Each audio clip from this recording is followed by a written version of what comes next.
Hello and welcome to another week and video of Brittany's Brilliance. I am Dr. Brittany Weinstock, family nurse practitioner and founder and CEO of the Nursing Studio.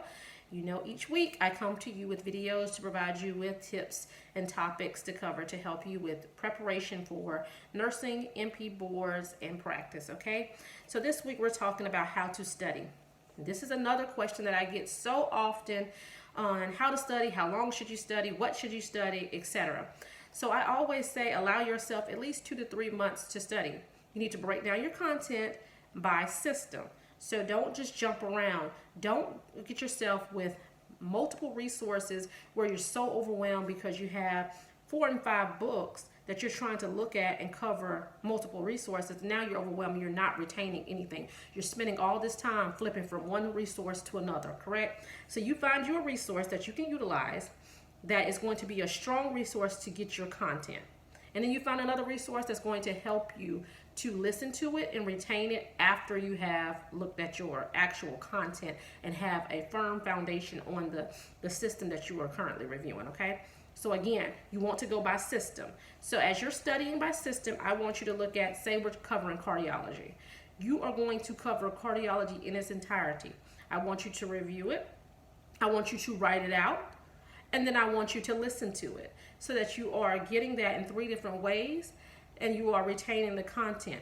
Do practice questions on that same system and then move forward to the next system. And as you move forward, the notes that you have taken from the previous system to study, continue to glance over those each day so you're building on the content. Because how many of us have started studying cardiology in the first month, in that first week, and now you're in month 2, and you're looking at endocrine, and you're beginning to forget the stuff that you were reviewing in cardiology. So you want to build on the content as you go along. Don't just start pushing it back. So I often say, get you a notebook. Start you a notebook and start writing your stuff out. Where you write it out, put it in there. When you're doing your practice questions, do your rationales. When you get those things incorrect, make sure you're writing out the ones that you got incorrect. Write down those rationales so you can go back and review over those. You will go back and focus in on those areas if you're still having difficulty with those. And then you also have a quick resource that you're able to look back over to study as you are progressing through each system. Don't try to rush through this. Give yourself a realistic study schedule. If you know me, you know I always say start with a strict study schedule and make it realistic. If you're doing all this stuff and you're just saying, okay, I'm going to study for 7 hours every day for the next few weeks so that I can go ahead and take my test. Oh, well, that sounds wonderful, but do you really have that much time to do that? And are you going to be burnt out from studying that long? Most likely. So allow yourself the time. If you're working, if you have kids, if you're married, if you have different events you have going on, you need to plan around that so that you can realistically get in quality studying time.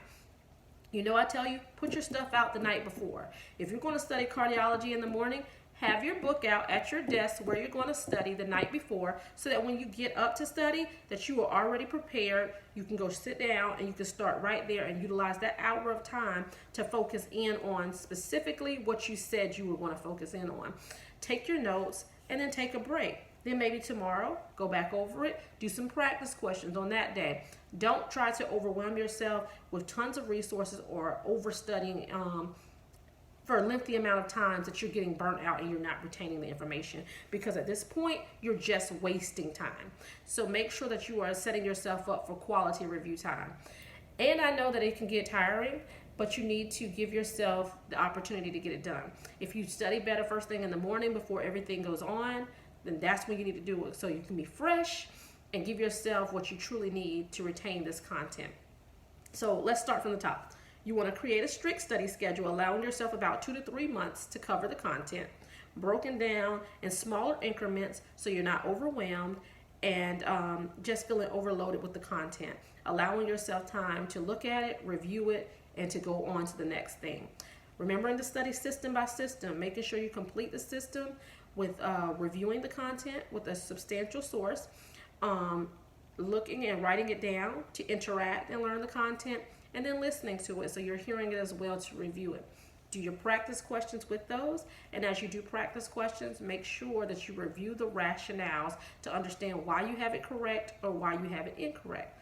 with those incorrect rationales. Make sure you write those down in a notebook, keeping everything together, and use that as another source to review as you progress to the next system. You can go back so that you're staying on top of all content as you are progressing through your studying. Those are my key studying tips and tactics. Do what works best for you. Make a realistic schedule so that you are working in your fashion. You know, if you have more days and more openings that you can study, you may need less time. For those of you who have a pretty tight schedule, you may need more time because you need to allow yourself the quality time to do it. Don't try to rush to take the boards just to say that you're rushing and taking it knowing that you're not prepared. Because when that happens, you're going to set yourself up to be unsuccessful in the test, and then it's going to allow more time to pass because now you need to prepare to retest. So allow yourself that time up front so that you can practice, you can prepare. Get yourself a resource, work with somebody, do what you have to do to make sure that you are prepared for what it is that's coming.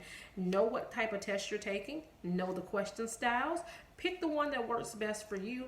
If it's the AAMP versus the ANCC, work with what works best with your study style and go in and pass boards. So that is this week's Brittany's Brilliance, and I will speak with you guys next week.